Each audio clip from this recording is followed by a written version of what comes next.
been in specific matchups, but she hasn't been powerful. I think on this patch, it's very likely that she is just objectively one of the S-tier picks. And I think it's something, too, where you shouldn't be surprised. You've seen the buffs coming multiple times. People have been talking about this champion as rising in priority. 5 times this year she's been buffed. Yeah, so that's not too much of a surprise. We'll see what they have else in the tank, because like we said for BDS, that was not an extremely weird draft. It was pretty standard across the board, and the nice thing about standard is you can swap in the SS Orianna pick for the Azir next, or whatever else that you want to move down the chart a little bit. So it's easier for them. For Golden Guardians, we want to see bigger adaptations.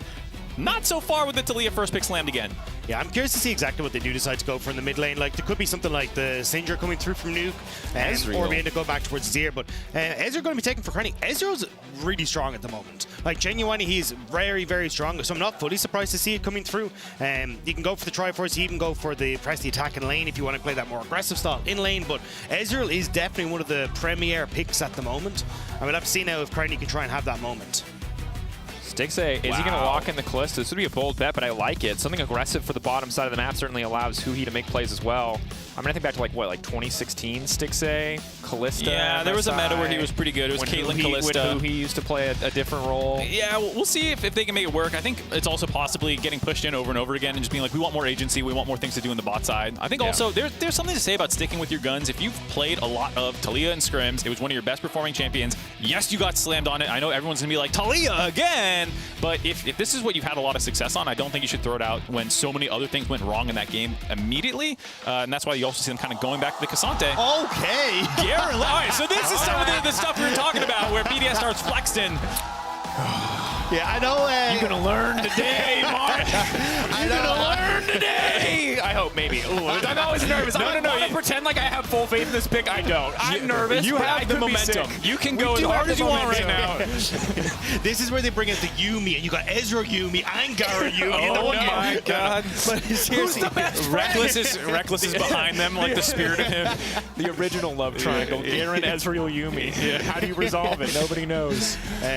But yeah, no, I think this is kind of a case of like, yes, it's good into the matchup. You're a bit of a lane buddy, but it is an Adam special. He's already brought out before, so I am curious to see how well it'll do. But at least you've already got the setup there for him with the Maokai as well for team fights. So, and it kind of fits the same idea as Renekton of, hey, we want to try and play aggressive on that top side. Sure, and I think that this is this point where the Ezreal, regardless of meta strength, also makes more for the composition. If they want to support in taking double combat sums top side, put more attention top side, and set him up to try to find more pressure in lane, Crownie can do whatever he wants on Ezreal, and he'll be fine bottom side if left alone. Yeah, I think it's interesting though, because kind of going back to Mark's point earlier on, they're not convinced this Cassante is going towards the top side. You see the Jax ban coming through, they're like, hey, look, we are aware that they're willing to flex this towards Gory in the mid lane. So at least at the moment, still BDS aren't entirely sure exactly what the game plan is. Yeah, it has, to be fair, been a while since Cassante was very popular flexing mid after a couple of the rounds and nerfs came through. Yeah, but so it is still an option. I think they're just more worried about Jax directly into the Garen as well. We'll see what they want to go with here because, like you said, Ezreal just on his own, being able to chill, pew-pew from the back line while you have a bunch of melees going in. And I love them protecting Nuke for the last pick here, see what's going to come through. It is definitely a solid question. What is the angle going to be? Cassio in general obviously has historically been a comfort pick. Outranged a bit by the Taliyah would be difficult, but limits a lot of what Kalista can do. I think that's a nice thing though, is that you are on red 5 here, so you gotta get to see exactly what's happening with the Golden Guardian side. I wouldn't be fully surprised to see the Taliyah still going into the jungle. The Nico picked up. I know some players have been experimenting with Nico support, but I imagine this is gonna go in towards the mid lane. It does mean though you're quite AP heavy in your mid jungle, which isn't ideal. So I'm curious to see if maybe it is a bit of a mix up with the Nico. Well, we got 10 seconds to find out who he is, someone who does love to pick up new champions and play them. As we see a Taliyah going mid, it is the Nico support in Bel'Veth jungle. This is a champion that a lot of people have been hyped on. She's been buffed quite a bit, has a strong early game for people, and something that we haven't seen in competitive too much, though. Europe did, I think, experiment a lot more with it in Spring Split than some other regions. Yikes specifically played a huge amount of it, but I'm curious to see how this goes, right? Because it feels now like you've got good control over bot side, like good pushing lane there with the Nico and the Kalista, going to be very annoying to deal with. Taliyah has good control here if it is going to be the Azir, so you've actually got a lot of opportunities for this Bel'Veth to try and get in and be a menace for Sheo on this Maokai. And the way that this combo works with the Kalista Nico, you can obviously time it in such a way that there's almost no interaction. Double knockup, yeah, you get the double knockup. It's very difficult to deal with. I also like in support position, you know, it's rare unless you're very fed to get 2 full mage items. So even if we expect something like an Everfrost, it's hard to get the Zhonya's, and Callista balances some of that out by giving you more tankiness. I really like what GG have drafted. I think that this is interesting. I think it gives them a ton of agency bot lane. Nico is so frustrating to lane against bot lane because of her ability to harass you behind the minion line. But also, the last comp was cool, and it went terrible. Yeah, you're like, I like this Golden Guardian draft. I'm like, I'm pooping my pants. This is scary to see them try and pull this off. It looks weird. We haven't seen a ton of it. We are, like we said, on 13-19 for the first time. Maybe this ends up being the meta. Maybe, but on the flip side, we saw, you know, like we said, just moving down the tier list 1, you go Orianna to Azir, you keep the same basic team comp. We have to make a new section. There are picks that we believe are good for the entirety of play-ins. Will there be a new section that is, there are picks that we believe are entirely good for just for WQS? Will one of these champions be that champion? And there you go. Wait, this is confusing. That's a Cloud9 hat and a BDS diff sign. That man needs to pick a side. Sir, what are you? Look, he wins either way. He's just, you know, it's I'm like, having a good time. Yeah, I hope both teams have fun. I hope Gearing up now, ready to get into game. Adaptation again. I love the Golden Guardians are out here trying things, still trying to throw some haymakers in the draft, really mix it up. Obviously still stability from the side of BDS. The big difference is Adam on the top side, double combat sums on the Garen, phase rush, flash, ignite. He's here to kill people, and that worked pretty well in game 1. We'll see if Golden Guardians can weather that storm. Yeah, Licorice is definitely going to need a bit of a happier time up there. It wasn't looking so hot, but at least this time around, if you get these early teleport plays, you might have a bit of an advantage. Yeah, we will see if they can do it often. Here's some of those level 1s that we were talking about. Adam is down on the bot side of the map looking to sprint at someone early on, help get some vision down if they can find an early pick off here. Sticks a playing respectfully, does spot it, pings it out. But this is the stuff you got to be aware of when you play BDS. I think people talk about them being predictable because you know that they are willing to do level 1s, and you know that Adam does have these champions that he'll splash into. But that's not really like an exploitable predictable. It's like, I know you're going to do something weird, but I don't know what it is. It's like, that doesn't actually help you prepare for it necessarily. And I think that sometimes people who have this idea of opting into Stranger Things frequently, it's not actually predictable. You just know that this team will do those things. Yeah, it's almost a reminder that you need to focus more on what you're doing and try to shore up any holes in that, as Mystic Shot's already connecting. Go next. It's over. It's due. Which Callista took it. I'm so glad Kleptomancy isn't in the game anymore, so you see that gold bag pop up and you're like, damn it. We've lost lane. Or the red pot. Oh, no. Yeah. Okay, so River going to pull the Raptors.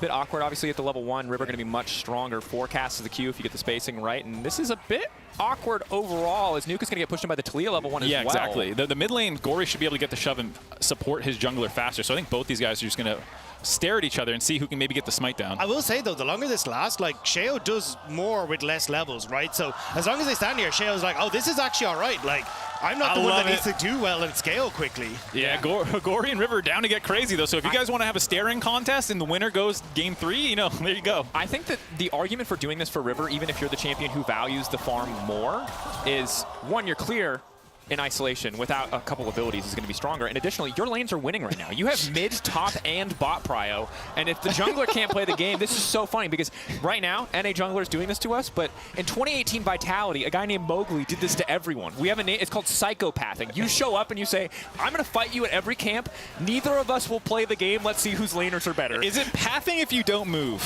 Can you call it jungling if you're actually just camping? Okay, the Q connects. The smite comes through. I think that was the big one. Wait for the smash so that you can actually clear the camp before Maokai just takes everything. But yeah, he gets the camp. You'll see Sheo going to move down towards this bottom side. But at the end of the day, it's like, okay, yes, the lanes are going to get the push for Golden Guardians. And I think that's what realistic is. You're saying River trying to wait for there.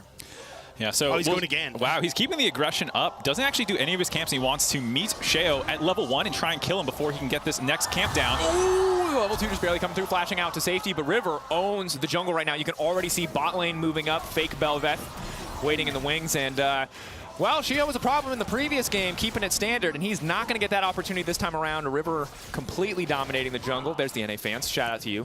Yeah, I don't know what that sign says, but I'm sure it's great. I got to say, this is a very different change of pace, even for River, regardless of game 1 to game 2 that we just saw. River usually is more lane-focused, but he is someone who can always change things up. While he is mostly known for engaging and tank play and supportive play style, he is also a great carry player. There are times where he has moved into those champions and actually executed very well on them. And so that's what's cool to see here. players, it's actually River shutting the enemy jungler down and being really in his face. Yeah, I'm curious to see now how he tries to continue, because he could try and take this. Like, I know his red buff is up, but I wouldn't be surprised to him try and contest on. Yeah, I was going to say move topside, contest this Scuttle Crab, and then try and clear your full way back down towards that bottom half of the map. Just make things as awkward as possible for Sheo. I also like getting up here to get close to Adam as the level 6 gets closer, because I think this is with the early prio that the K'Sante had. The bigger concern is at level 6 with Ignite, the ultimate coming down and just blowing you up, and River being able to make sure that Adam can't abuse the passive and sit in lane and actually probably force a recall teleport. Flash in, the root's still going to connect. Lebrov now dashing out to safety, will make it away. But Flash burned, traded. Double sums for 1 though. See what Golden Guardians can do with the pressure. Overall, though, I think the draft adaptation paying off, leveraging their early lane priority very well. But Sheo, not one to just concede things quietly. We'll try to go for the steal here. At least going to force the Smite out to make sure that he can get the Scuttle Crab. And Adam playing for tempo. That's a Hillisang classic, his former support. Just walk up and Ignite so they cancel the recall. Yeah, I mean, Wavo's are pushing out as Labrov. Just going to Hex Smash over the wall, but I think curious to see K'Sante, Licorice stuck around the top side, and Sheo still up on this top end. Knock up going to hit onto Huhi. Decent poke damage back. Carney has to be careful about extending the trade here, though. That closer damage is lethal. Adam spinning, but that's level 6 for Licorice. Pulling him back. Sheo in the area, though. His Licorice stuck around for a little bit too long. No, level 6 for K'Sante should be fine in the trade thus far. Sheo doesn't really have the damage yet. Only level 3. This man's just chopping the trees down. He's a lumberjack, and he's looking for 2. Adam blinking, but he will walk away. But here comes Gory, finding redemption in game 2 as GG are on the board. Golden Guardians bounce back after a disastrous game 1. Topside going much better for Licorice there, being able to 2v1, force sums out. Just a little bit of greed from Adam not hitting 6 as the slow pushing wave meant that he was trying to clear these creeps out to get it, I think, but just not able to finish enough of them off. You have Sheo having to bail him out there, and then getting himself caught out of position because he lost that flash earlier on to River. Yeah, you can see even there, I think he was trying to smite to hit the level 4, get something there for himself, but doesn't quite hit it. And then good roam from Gory, hitting 6. You look at where Nuke is on the map, he's already gone for the reset, so perfect timing there for Golden Guardians. I think he smoked to try to give Adam 6, but I think Adam was either out of range or didn't quite give him enough XP. I think there was maybe a potential there if Adam had stuck around in the creeps a little bit more, but it would have been very dicey, and either way, Golden Guardians are able to find that 2-0. And regardless, this is a difficult position to be in because then, again, Garen is a champion who you want to get these advantages on, can take over a game, and we talked about K'Sante being nerfed, but if K'Sante gets a lead, K'Sante is still K'Sante. Yeah. Incredibly disruptive, hard to deal with. For Sheo and Adam, if they don't have enough damage, they are not going to be able to do anything to stop this champion. Here's the Adam Classic coming down to mid lane. Yeah, I think the big thing as well is, like, because you end up with Sheo being put so far behind, he's not going to be able to hit 6 for, like, Rift Herald in a minute's time, which actually helps out, because now you got Licorice, who's got Gory's in a good spot. I think you got in a pretty good opportunity here for Golden Guardians to try and snowball this lead. I think this is closer to what we were talking about with game 1. So even though, as a North American fan, great, we are 2-0, we have a 2K gold lead early on, this is fantastic. This is kind of the stuff we're talking about, though. Now you look at the scaling and you go, okay, yeah, front-to-back team fights later in the game, we're very short range, we have a lot less damage, we have to actually execute. Adam, wandering, going on a walkabout, is now going to walk away. Just Garen things. What was he there for? What did he do? Why? Questions we may never have the answer for. He's being a Aliens. homie. He's setting up the plate for Nuke. Come on, he's been such a good guy. What do you mean? Alrighty. Here we are. Just a brief pause to contemplate our lives. Think about everything that was going wrong. Wonder again why Adam was there. And Adam now going to be in trouble because here comes ask it River, again. another knock up. The silence not going to be enough. The play now continuing. Adam, it looks like, will walk away. So while we are having a little bit of issues, I think here, the game is still going on and we can see it. So Adam is actually living through this situation so far. Adam just trying to hold on to that W. What is he doing? Why is he still here? Wasting time. Now pushing back, looking for the 1v1 versus Gory. Gory trying to get out with that threaded volley. Good damage now poking back. Nuke has to be careful about dashing in. River there to cover. This game, not only is it closer overall, it's incredibly scrappy. Level 8 to level 6 is looking like a diffie in the Tiffy, boys. I will say, during this time period, he has forced River to kind of waste time in mid, in top lane, and it gave space for BDS's bot lane to try and recover a little bit. You can see there, Golden Guardians forced back because River was just captivated on everything happening in the top side. Yeah, I think River is going to immediately move over towards this Rift Tail. It's giving Sheo a bit of time to catch back up, but Adam being this slow with Licorice having knockback. Oh, the knockback hits, the dash out to safety. Always have to be careful when Adam has the ulti up and available, but he's just getting lower and lower. The ult now comes up. Licorice is feeling confident, unstoppable. Turret shot! Whoa! Gets the trade back. Adam no TP though. He's going to lose a decent amount there, but the wave actually coming through just in time to make sure that he does not. They're all going to back away. At least 1 for 1 in that top side. Golden Guardians, though, in a significantly stronger position now to move over, because as you said, TP for Licorice as he comes back up. So this should be GG getting the first Herald on the game. Yeah, they're going to lose Huki's flash in the mid lane. I'm not quite sure what went down there, but he did indeed try to make a play on Nuke during all of that. Did not matter, though, because they have pressure in the top side, like you guys said, so going to be able to grab this Rift Herald very easily. And we like this wide shot that we can try to go to when things are going down. You can still see it on your screen there. Rift Herald grabbed up by Golden Guardians. And this is, I think, closer to what a lot of people were worried about for some of these matchups where River can get really aggressive and Adam, his plays are cool, but sometimes they backfire and you end up massively behind. Yeah, and I think good to see from Golden Guardians that when they have this lane prio, that they're not playing scared, that they are making these big plays. Adam does manage to get the 1 for 1, doesn't lose too much CS in the process, so that actually works out pretty well. But this is also kind of, if you're a BDS fan, this is the other face of Adam that we see so often, where he, once he's behind, sacrifices lane advantages even more to be annoying, frankly, whether it's wandering mid as a Scion or a Malphite, sometimes at level 5, which isn't great. But definitely for Golden Guardians, you feel pretty good after that game 1 to look at that massive difference in gold on the top side of the map. Because it's not only just the CS, excuse me, sorry, it's also the fact you've gotten 3 turret plates now without a Herald in that top side. So Golden Guardians have an opportunity if they want to just roam up there, throw the Rift Herald down and get that first tower. But honestly, I kind of prefer what they're doing here, which is, hey, look, if we can try and open up Gory on the map, like create a long lane in mid, we now have a ton of opportunities to try and use this Weaver's Wall to actually get access to side lanes. Yeah, I think Licorice is far enough ahead. 1,500 gold, fantastic. Exactly. Let's start getting some of our more damage-focused backline carries ahead. So if Stixxay can get this gold, like you said, or mid lane to break that open and start unlocking Talia would be great. So we'll see what they try and do, because Licorice is going to finish off this turret just fine on his own, getting some dirty farming in there as Adam doing what he can. Yeah, we'll just do his best to pick up the CS, clear through the wave quite quickly. Bit tricky. Could suffer on the long lane, especially now that the Iceborne has come through. Adam, I assume we'll be going for the Stride Breaker here, but see if there's any adaptation given the massive deficit that he is in at this stage of the game. And just across the board, checking in, obviously all of the gold difference essentially at this stage is Licorice, more or less. The rest of the lanes, relatively close. Decent CS lead for the Bel'Veth, the only exception.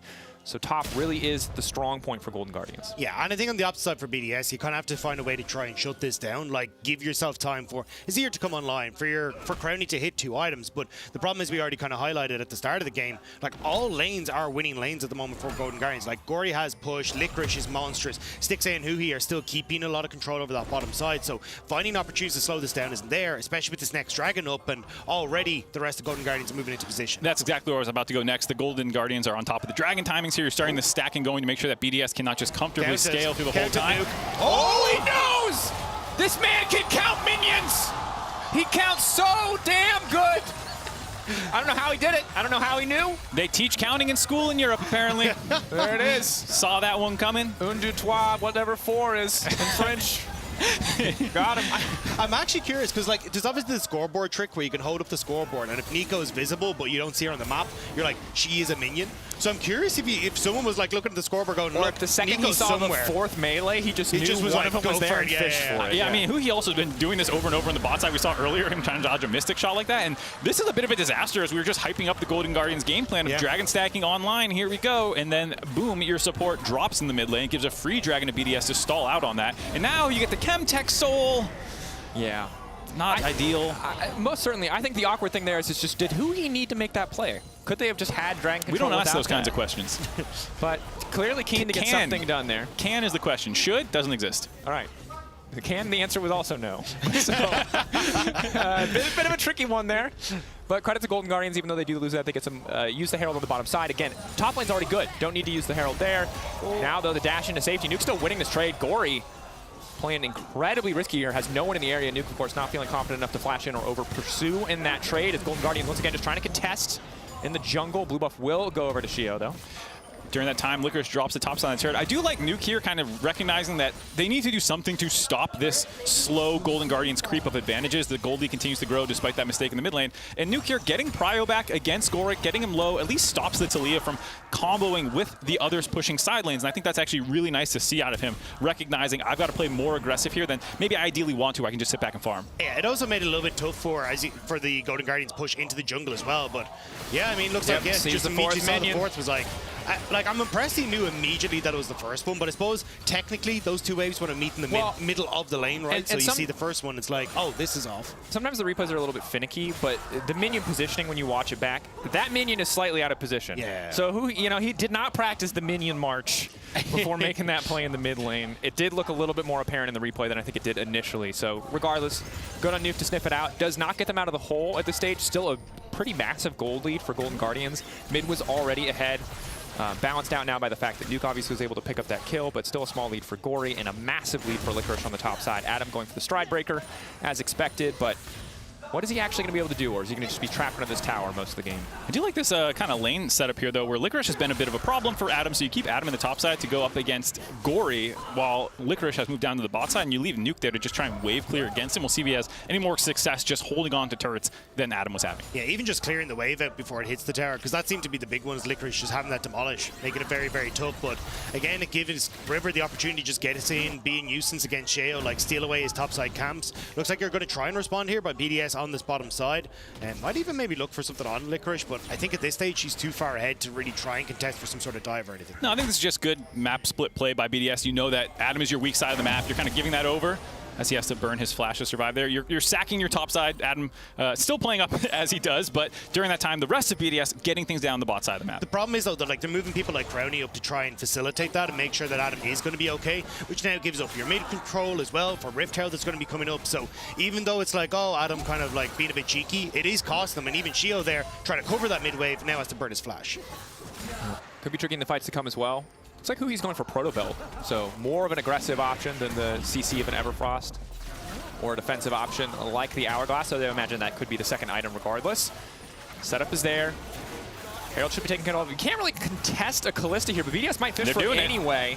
The spears are there, the wall now comes out. They need to decide what side they want to be on. LeBron leaping out to safety. Jungler locked up. The support pulled back by the Fate's call, and the objective will be secured. River has the upgraded form now. As Licorice has been caught out and taken down. LeBron fishing for the engage, but the CC will deny it for now. Has to be careful.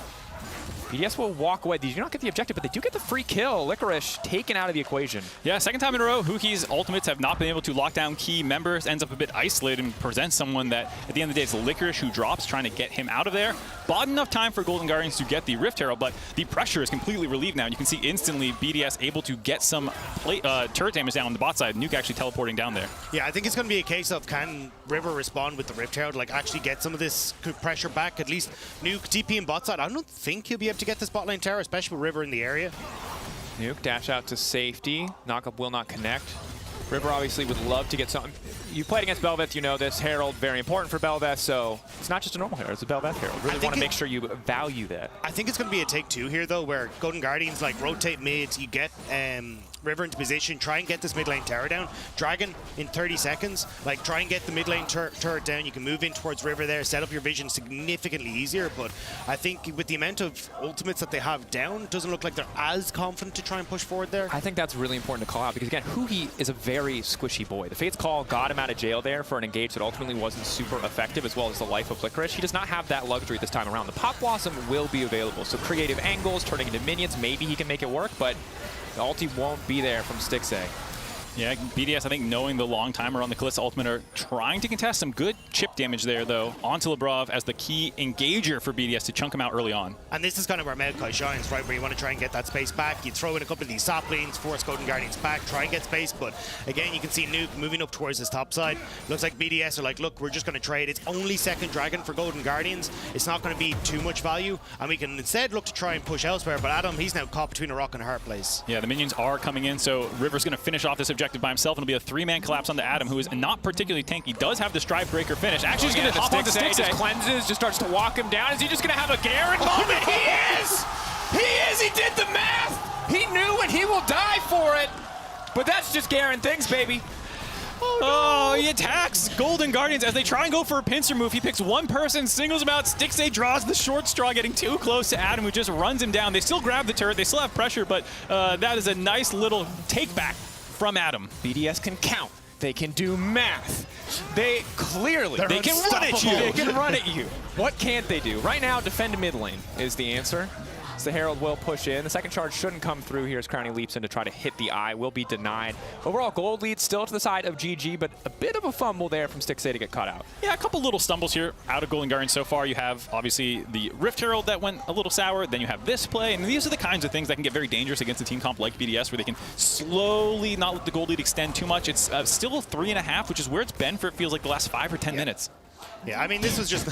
How do we break this one down? He pushed his Q. I don't know why Stixxay goes for this. He pushed his E, and then he pushed R. Ladies and gentlemen, Garen, dab. But the thing is, Stixxay shouldn't have pushed it. Like, he had the wave coming. He wanted to escort the wave in to make sure that Adam couldn't cut the wave, and then, you know... Hey, Garen is a math problem, and he did the math wrong, and it happens to everyone, because if you don't play against Garen, you forget how much damage this champion does. That's just the reality of it. No one plays it, so it must not be good. Okay, all right. No, I'm saying that's like the mindset. Like the mindset. Yeah, it's like, I don't see this, so it can't be that strong. True. Oh, Nuke.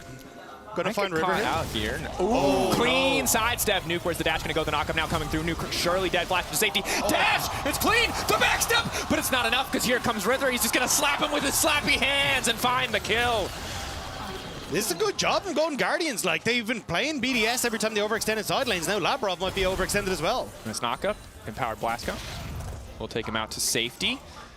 Well played by Golden Guardians to convert that kill. Nuke tried his hardest to make it out. They do get the flash as well and still managed to find it. Yeah, BDS, again, playing to the flip side of the map, getting some pressure down there, but Licorice being more respectful, backing off that situation. I think they did finish off the top turret during that, potentially, so not at the end of the world, and the little spawnlings of River were not enough of a push to then get the bot turret. Because that's the concerning thing when you die in a side lane versus Bel'Veth when she's in that form, is there's this giant wave of creeps behind you, and you end up having to recall 2 or 3 people to defend the push or something like that. But not the case there. It was not a stacked up wave. All I'm saying is if Golden Guardians win Worlds, they should have a Bel'Veth skin that spawns little Golden Guardian fans. To run down mid lane. Skin designer Dracos. Anyone who plays Bel'Veth wins World, please. That's all I want. But for right now, River having a hell of a turnaround in this game. And again, credit to Golden Guardians. When we talk about their veterancy, this is what we want to see, this adaptation not being phased by what could have been mental boom after a game 1 that BDS favored. And BDS weathering the storm for now, holding on, but certainly Golden Guardians still very much favored in the game overall. Yeah, I think Gory has had a much better bounce-back game this time around, not making any mistakes, following up on the rest of the team's plays quite well. I think Huhi is someone who is, a great mood maker for the team. No matter how bad things get, he's always laughing, always smiling, finding ways to keep people's spirits high. And like you said, they've been in some tough positions before, and this team is no stranger to having to bounce back, and that's exactly what they managed to do in Game 2 here, but I don't want to get too far ahead of myself. I'm much more reserved with the lead than actually winning the loss. Like I don't want to curse something that's going good. Oh, knockback, walked away from LeBron. The interrupt coming through there, just the edge. He's now forced to ult and try to run out to safety. Gets out with the quickness. So this is one of the problems that they're going to start bumping into here for BDS when you have Adam without the teleport. Licorice can split down to the top side, or bot side, excuse me. Your 4v4 is winning up in the top side, chunking people low, and Adam is stuck between defending something he can't honestly defend against Licorice because how far ahead he is, but you're also not very useful if the side of Golden Guardians just respects the fact that you went to the Baron. And I think that's the downside of a pick like this. If you don't end up with a lead, it's just not going to be as valuable. You're not going to have that teamfight presence as much as of a K'Sante. And also, you're not getting that pressure on the map, as I say, to try and force the difference with the Ignite. So BDS definitely in a difficult position here. I think it is going to be a case of, all right, well, next Dragon's up. Can we try and contest this? I mean, Rabadon's Death Cap not completed for Nuke. He only just picked up his second needlessly large rod. Yes, you've got 2 items onto Crownie, but this again could just be a case of, right, like, hands off the wheel, lads. We're going to go to the opposite side of the map, see if we can get Nuke a bit more gold and hope we can fight 4th Dragon. And this is why getting that 1 Dragon was critical, because otherwise you're looking at Soul Point right now. If Golden Guardians did not miss-execute there, you are forcing, it is Chemtech Soul again, not the end of the world, but still a huge acceleration. And here, BDS can sit back, wait for that next 800, 600 gold that Nuke is going to need to finish off that death cap before really starting to fight at the actual Soul Point. Yeah. Stalling out the game, again, BDS are no strangers. They're a team that could generally pretty comfortable executing in teamfights once they do have that itemization. Golden Guardians still have a ton of tools, still have a lot of ways to shut that down. I think this Talia, the combination with the Nico, there's a lot that can be done here for Golden Guardians as we get later. I think they're still in control, but honestly, credit to BDS. You know, I'm not a big fan of the Maokai after all the nerfs, but one of the things that it is doing for them right now is just keep some amount of relevant vision control at all times. The fact that they're able to comfortably push in and take control of Baron without mid-prio is because you can just throw a cat in the bush first. You're not risking anything. It's easy approach, and it's letting them hold on in this game longer than they maybe should be able to at a gold deficit. Yeah, I do think this is really smart from BDS, though, which is like give Golden Guardians enough of a lead where they believe in themselves and then crush it immediately. So when you get into game 3, it's not as bad, you know? So, yeah, Labrov, though, giving them that false hope here again as he backs away. He's on a mission. He's boosting their DPM stats. He felt bad after game 1. He's like, here you go. He's like, I didn't mean to do more damage than you, Gory. That was oh, no, we don't talk about that. It's okay. I think we're eating crow here on this one. Like, we just have to accept that it's turned around. It's not quite as embarrassing. It's 4 minutes later than when Golden Guardians actually lost game 1, but it is, I think, hopefully more indicative of how this series is going to go than the game 1. As much as I would love to 3-0 smash BDS as an NA fan, I think I'm really excited to just see a good series. Since there's people talk about this, there's only been 4. I think this is the 4th best of 5 ever between NA and EU at the official Riot Games events, MSI or Worlds. And so it's really cool. I know technically this is not World, but it is very, very nice to have this matchup again and have fans something to root for. If we all, as NA and EU fans, just say it's Worlds enough, it becomes. Does it become Worlds? Yeah. Fake it till you make it. Fake it till you make it. You know, we're gonna win the first best of 5 at Worlds. True. There you go. Oh, I like this. Okay, please let this work. Not actually. I'm sorry, BDS fans. It's just so funny if it does. I think I've seen enough Huki camouflages to not like them. I mean, he's like 0 for 3 right now. There as well. He waits. He is the honey fruit. He's become the honey fruit. I am sweet. I am delicious. You want to hit me? Wait. No, you don't. All right. Jig is up. It's going to have to get out of there. And again, relatively quiet. I think at this stage, Golden Guardians have a big lead. They're 5K ahead, but they still have to be careful and respectful around these objectives. Their clear speed's pretty solid with River and Stixxay available. Their control is solid, but the potential for a Maokai ult or an Azir to disrupt everything and turn this game around is still there. Yeah, I think the thing is, like, a lot of that lead is going to be on top side, right? And no doubt. X-Flash? No. No doubt, like, that is going to be a problem. But I think when you're looking at, well, Rabadon's death cap now completed for Nuke. 2.5 items, like Crownie working up towards that Shrill is like, Crownie's actually quite strong and so is Nuke. So when you get towards these team fights, yes, there is that massive difference in the top laners that they'll have to overcome, but like the DPS for BDS is still there. And they don't have great Baron threat from a tanking perspective, so while they can do it quickly, potentially, they're going to take a lot of damage. And if BDS is just there to hover around until it's at like 3K and then jump on you, and like you said, Licorice is most of the gold lead and he's not there, it does become kind of hard for Golden Guardians to force that down. So I think they're more than happy to wait for Soul Point, and so instead, BDS are the ones with the vision control forcing this. And setup is big here. So if they can force Golden Guardians to walk forward, good on the Golden Guardians to have the diligence to take their time here. Use the Weaver's wall first. Ulti already burned for the Maokai, but it's 4K and it's getting lower. Adam off to the side, just trying to isolate the carries. Eyes on the objective, 2K, it's getting lower. Now you have to steal it, it has to be taken away. And Gio manages to get it, it's just a coin flip, but it comes up heads for BDS. GG now need to get something back in the fight. River on the side, trying to survive, but he does get caught out. River's getting lower and lower. Nuke and Crownie together versus the world. And here comes the Garen. BDS again finding the angle. It was all good for Golden Guardians, but they can't find the smite. They can't find the fight, and BDS bring it back. Give them false hope. Just put them in their place. You said already, BDS are like, hell no, you're not taking this game. What a comeback from BDS. That was a very, very good fight. And Adam, of all people who had fallen out of the game by a lot of people's standards, able to set in the backside, sit there and just make it difficult for Gory and Stixxay to follow up on the front side dive. You see him sitting in this brush here, and he's just so annoying because ideally you want to run forward in that pit while Sheo's caught out and punish the Maokai, but Gory and Stixxay get distracted by him. They're too slow to follow up on the rest of the team. He's kind of 1v2ing while Labrov finds his excellent flank, who he has no follow-up now. They're just split all over the map, and it's very easy for the front to back double carries to have no threat on them and just run through the fight. Yeah, and this might confirm as well there from Sheo, making sure that they actually get the Baron. And the thing is, as you said, like Nuke and Crownie, they are so strong at the moment. So while Sheo goes down as everyone on Golden Guardians focuses them, that just leaves the 2 DPS characters to just do what they want to on the backline. And I think heads-up recognition from BDS that if they pull them in a straight 5v5, that they're still strong, because before that fight, the strongest point was still Licorice, but Kasante's relevance in these late-game fights against so many good backliners is often finding a flank. When you force him to walk straight into you, things look a lot better. 5.5K, Baron power play. That's a good number for BDS fans. The gold is now dead even, so after this brief window of time where BDS have the advantage, fights are going to look a lot closer. even getting some of that early goal, or more goals, sorry, on towards Adam as well is huge, because now he actually has a bit of map pressure to try and push against Cassante, which shuts down a lot of what Golden Guardian's strength was. But BDS playing around the spot side, they want to try and have Nuke push in bot, but also still contest this soul in 10 seconds. So that's why they're trying to keep Golden Guardians at bay in this mid lane, keep priority there, and stop them from pushing in. Bottom side of the map. Nuke a clean backstep. Brief moment there. Just feed less clean of a backstep? Yeah, maybe. You just got to jiggle it every once in a while. That is. Cool. You're probably wondering how I ended up in this situation. Oh, and that's the objective now taken down. That's going to be Soul for GG. Is it going to be enough? However, going in, getting the reset, but will get taken down. Licorice as well, just trying to make it out to safety, but he's got nowhere to go. Shutdown coming through as well. Adam spinning, finding one, but getting taken down.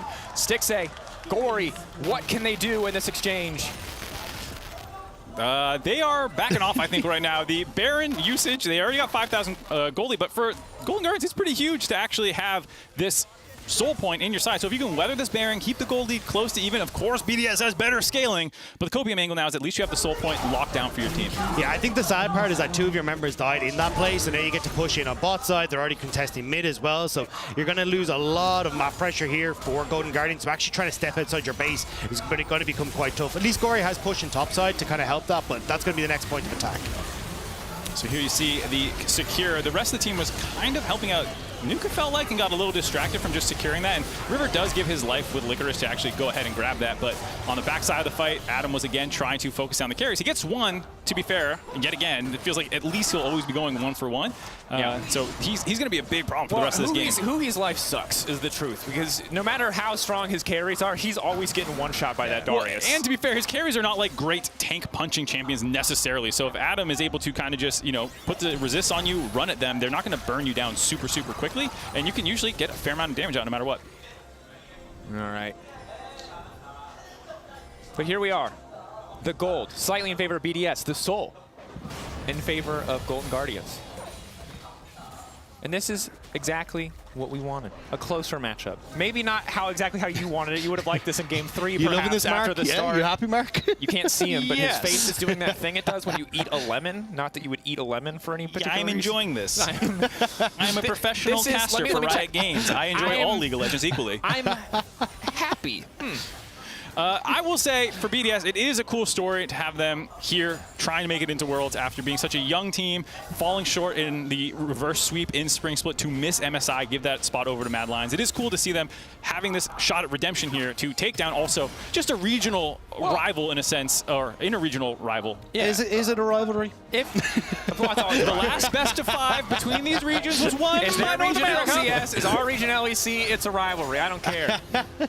That's how it works. Those are the rules. There's plenty of rivalries which are one-sided, to be fair, in sports. It's very common. Yeah. Credit to BDS for rising up. Obviously, for the organization last year, one of the most abysmal years ever. Bringing it back this year, relying a lot of that LFL talent, keeping Nuke around. Didn't start the strongest, but spring has been incredible, and now showing that they can just continue to improve. For players like Crownie, who've been around for a long time but never found that big success, this is a massive opportunity, and so far it's going pretty well. Again, your Worlds run starts if you win this series. So still a ways away from making any progress there. Yeah, I think obviously the winner of this going up against Team Wales is going to be a very interesting one. But it definitely feels like this is kind of the, hey, look, if we can get this, we're kind of up against what should be easier competition. So I think this is kind of really where for a lot of these teams, both these teams, this is your over. Team a little bit split here. Golden Guardians don't quite have the follow-up they need to get the Weaver's wall to work. BDS just backing away. The ulti. All right. Pull through as Huhi just continues to send fake friends forward to body block skill shots. Golden Guardians getting corralled slowly but surely. Adam over the wall has to be respected. Huhi quite low as well. Just taking so much chip damage over and over again by both Crownie and Sheo, just landing these saplings so annoying. And I like the idea of Golden Guardians to try and jump and make that play happen before the Baron spawn, but BDS had a really nice disengage, and now they're able to fall right back to it. The thing is, though, they haven't got Adam as... oh, well, I was going to say Adam's on the bottom side here, so separated again. So it just makes it very hard for GG to try and fight this forward, like have that split coming through again. It's too late. Golden Guardians are walking into this, but it doesn't matter. The Baron's just already down. River slowly but surely getting chunked out. Crownie now going in. River's set to fall, flashing over the wall, but Crownie's still going to be able to finish the kill off there. Nuke now going in, and BDS just taking over. Golden Guardians caught lacking on the Baron play. They just were not ready. They could not find the angle to contest, and as a result, this fight is going horribly. Licorice now able to pull Shield back. Will it be an escape, or can he find the kill? The Empowered Blast coming as well, trying to isolate and at least take out the jungler, while the rest of BDS barrels down the mid lane. Now looking to help, looking to back up. Shio still standing for now, but they will grab one in return. Shut down for Licorice. Still a huge play out of BDS there, being able to grab the Baron, find those kills, now continue the push right after. You have to feel like this is the second win just waiting to happen for BDS. They might not be able to end it right now, but at the very least get this inhibitor down, but they want to go for it. Adam immediately just going to go in. He's just doing Garen things. Chemtech Soul keeping Stixxay alive, but just barely as BDS again break through the base of the Golden Guardians. Moments away from match point. Golden Guardians finally ready to mount a defense, but it is too little. It is too late. 2-0 start for BDS. Oh, too easy for EU in this one. BDS, it looks a bit dicey to get the get-go, but honestly, this has been a fantastic performance from them coming in with the comeback. I mean, recovered very well, and I think clearly comfortable playing around the Golden Guardians composition. You know, respected the cooldown.